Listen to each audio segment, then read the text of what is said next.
Alright guys, I'm back with another movie review, and this is Grave Encounters.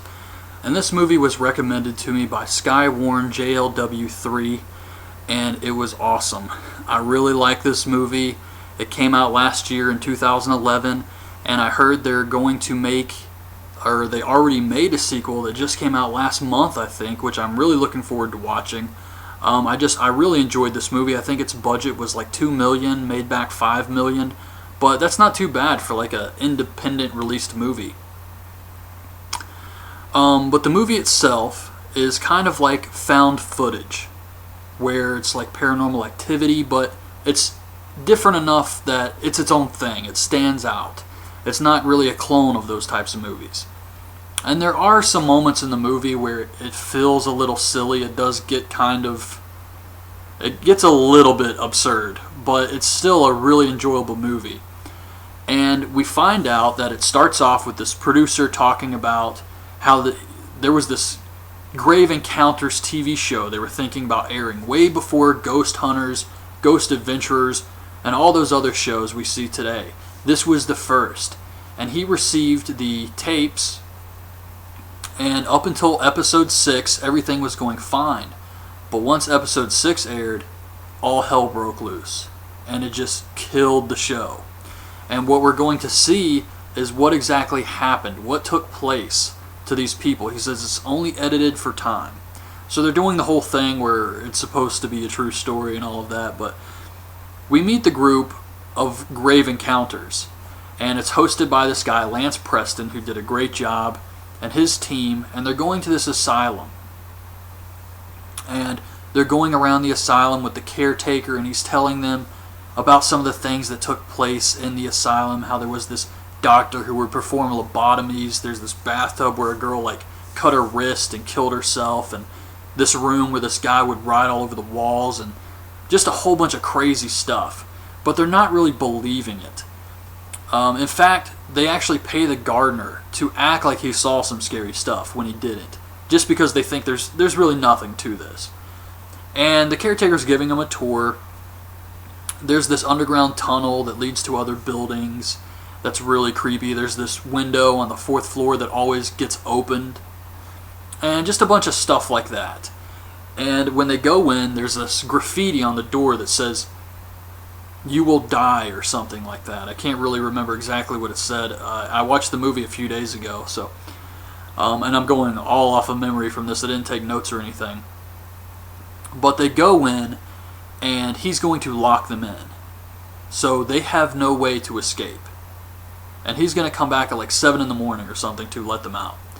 So the team is in the house, or the asylum, and they're going around setting the cameras up at all the hot spots where they think they may get some activity. And it's Lance Preston, a cameraman, the tech guy, this girl, Sasha, I believe her name was, and the psychic, Houston Gray, who was awesome. This guy was amazing. One of the best characters in this movie. And I guess he's supposed to be like Chip Coffey from Paranormal State. But they're going around and nothing's happening, and they're getting kind of pissed off. I think Lance Preston says a sock drawer has more activity than this. And they're just really disappointed that they're not getting any paranormal stuff happening to them. But eventually the cameraman is walking around by himself and a door slams. And they record this footage, and they all come in and they're like, "Oh man, that's awesome, I can't believe we got this." And they want to get some more, and they go around the asylum, and Sasha actually gets her hair pulled. Not pulled like Paranormal Activity, but just kind of like moved a little bit. And they get that on camera, so they're thinking, damn, this is going to be the best episode yet. And they're really excited, and they decide, we got enough stuff, it's getting close to the caretaker coming to let us out. Let's start packing up. So Mark, I think his name was Mark, the tech guy, goes to get his cameras from the hotspots, and he never comes back. So the rest of them are thinking, damn, where's Mark at? He's not answering on the walkie-talkie. And they think maybe he fell and got hurt, because it is dark in the asylum, and maybe they should go look for him. So they go looking around for him, and some other stuff happens. I think the cameraman gets pushed down a flight of stairs. He's okay, but he's spooked, and they just want to get the hell out of there. So the caretaker still hasn't arrived, and it's been hours. They can't find Mark. Caretaker's not showing up, but it's also not getting bright outside.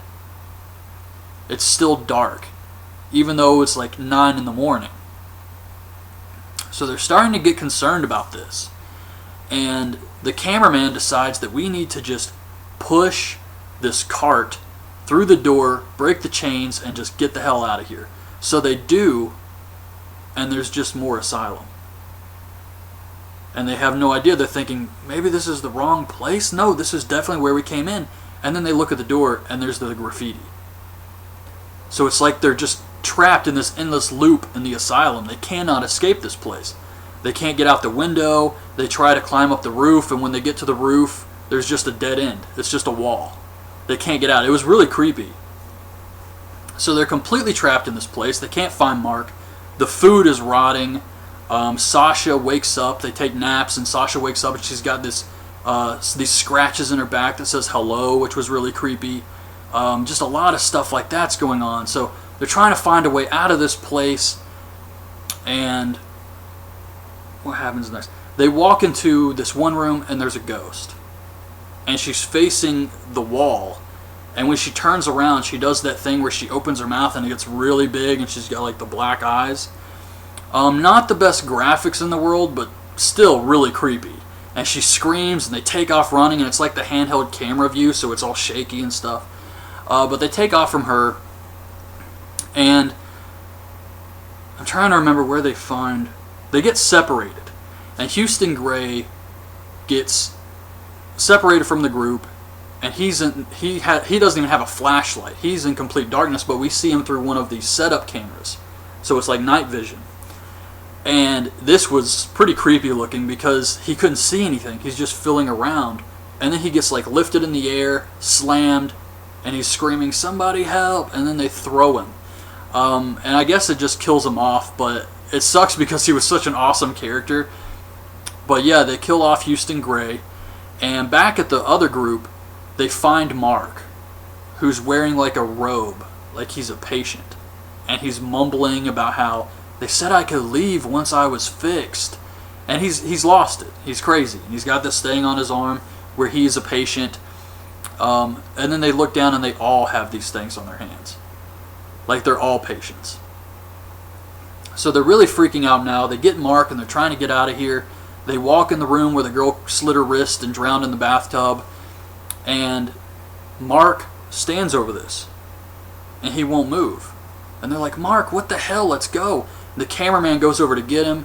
Something pulls him into the bathtub. So they tip the bathtub over to save him. And just blood comes out. He's gone. They have no idea where he is. So he technically could have suffered the worst fate of all of them in this movie just because we don't really know what happened to him.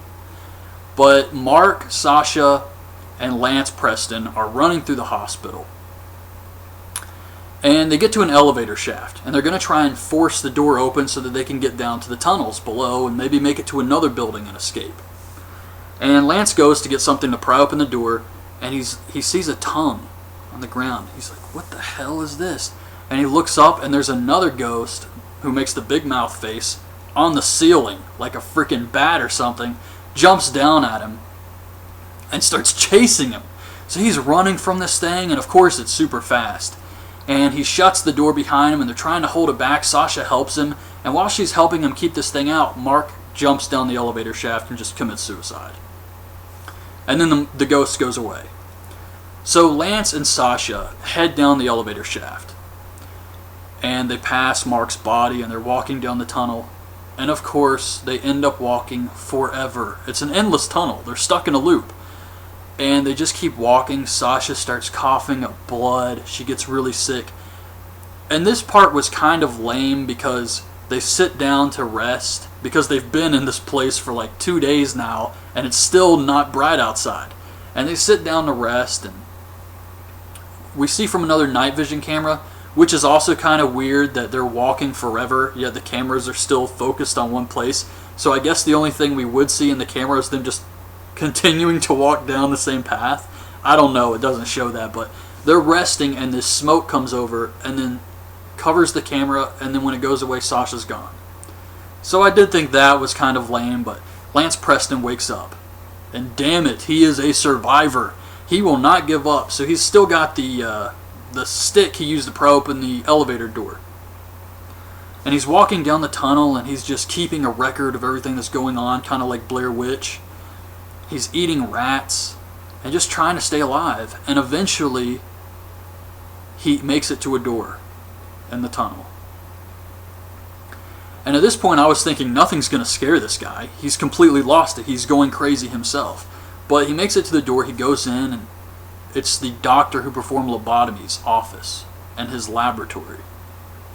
And he's looking around, and he sees this, I guess it's like satanic ritual stuff. I'm not really sure, but it was like some skulls and stuff. And then he looks over, and he sees, I guess, ghost doctors performing a lobotomy, which really reminded me a lot of House on Haunted Hill, the remake. And he's looking at them perform a lobotomy, and then he knocks over one of the skulls, and he looks down at it and goes, oh shit. And then when he looks up, there's a doctor standing in front of him, makes the big face, movie ends. Awesome stuff here. So that was Grave Encounters. Really enjoyable movie, especially if you are a fan of the found footage type movies, which I am. And I'm going to watch the sequel very soon and do a video for that one. Really looking forward to it. But yeah, I think a lot of people may have passed on this movie just because it was kind of an indie movie. I don't think a lot of people know about it, so I'm really glad Skywarn JLW3 mentioned this to me because it was a great movie, and I'm glad I watched it. So definitely check this one out, and that's my review of Grave Encounters. So hope you guys liked this video. Leave your thoughts on this movie in the comments below, and thanks for watching. Bye.